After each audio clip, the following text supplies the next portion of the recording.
You walk us through the second shot on 16? Yeah, I don't think I hit an iron shot in the vicinity of the whole day. And then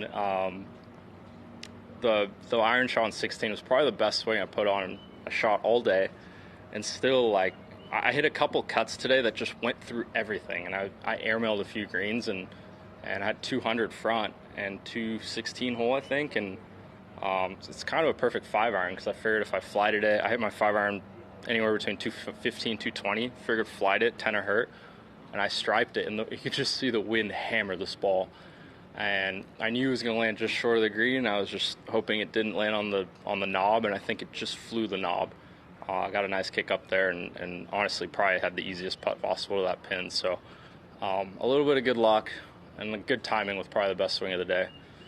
Has this tournament changed a little bit? You know, Wyndham hasn't run away with it. Do you feel like you're in a much different position than maybe at the start of the day?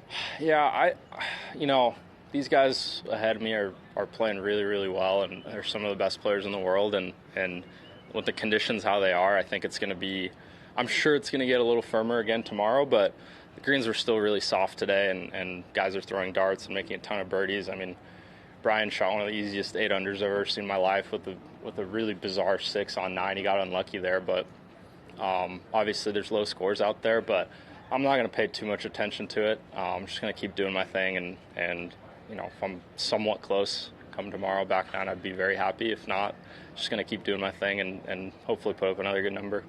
When Brian's playing the way he's playing, does that make it even harder to stay patient for you? I know you want to make as many birdies as possible. Yeah, in a way it almost helped because I was really playing poorly today to start, and seeing Harms start off the way he did, it was kind of like a rally cry for me, and I'm just so competitive. I'm like, I can't lose by 10 to this guy.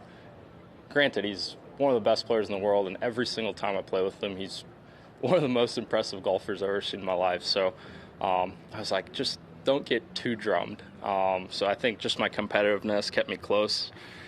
Close. I was probably 7 or 8 back most of the day, but I kind of fed off of him making putts.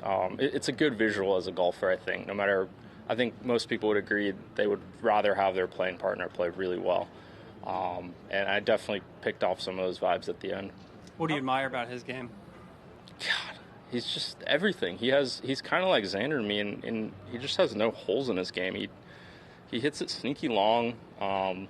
He's right up there with me on a lot of drives, and feels like he never starts the ball offline. Like every iron shot he hits just starts at the flag and either cuts a little or draws a little. And I wouldn't even say he plots his way around because I'd say he's a pretty aggressive player. He just stripes. He's just a striper, and I've probably played with him 5 or 6 times now, and he's always been a great putter. So when he matches everything up, it's pretty fun to watch. I played with him the week before he won the Open at the Genesis, and he didn't make a thing, and he was like 9 under first 2 rounds. So it's been really impressive to watch what Harms does out there. It's really cool for me to see up close too, because obviously he's a major champion and has a long career, which I think kind of is underrated. I mean, I don't know exactly how long, but I'd guess 11 to 13 seasons or something like that, maybe even more. But it's really impressive.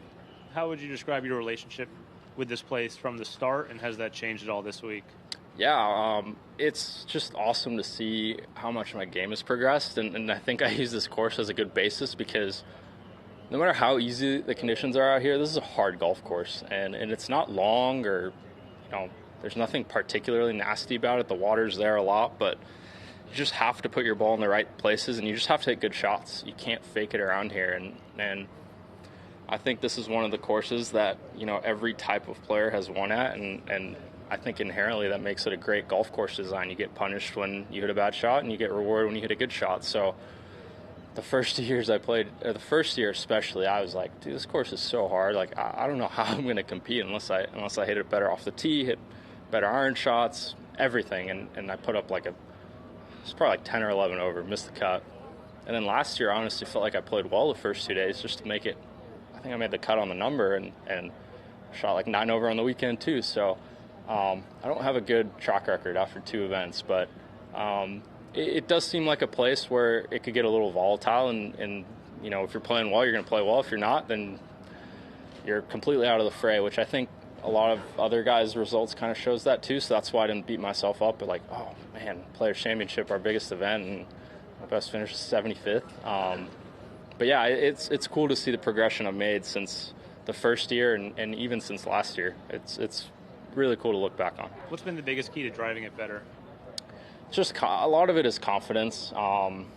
You know, me and my coach have been trying to fix it for a long time, and we learned there's just no fixing it. It's just I have, you know, a certain athleticism where I can hit good drives, and I just have to channel that confidence more and more, and you know, work harder in the gym or work harder on the range, whatever it is, get my setup as good as I can, and you know, let my swing take over, because I know it's unique and mechanically it might not be perfect, but it can still produce, you know, good ball flight and a good drive. So just sticking to it, and it was really cool to see that last year. I know the stats didn't really show up, but I really felt like I made a stride in my driving last year, and you know, strokes getting off the tee, I was probably around 100, which for me was a win. So it's cool to see the stats, and you know, I've picked up a little speed just from no speed training, but just getting better in the gym. So all of that's definitely helped. Great. Awesome. Thank you. Thanks, man. Great play, bro.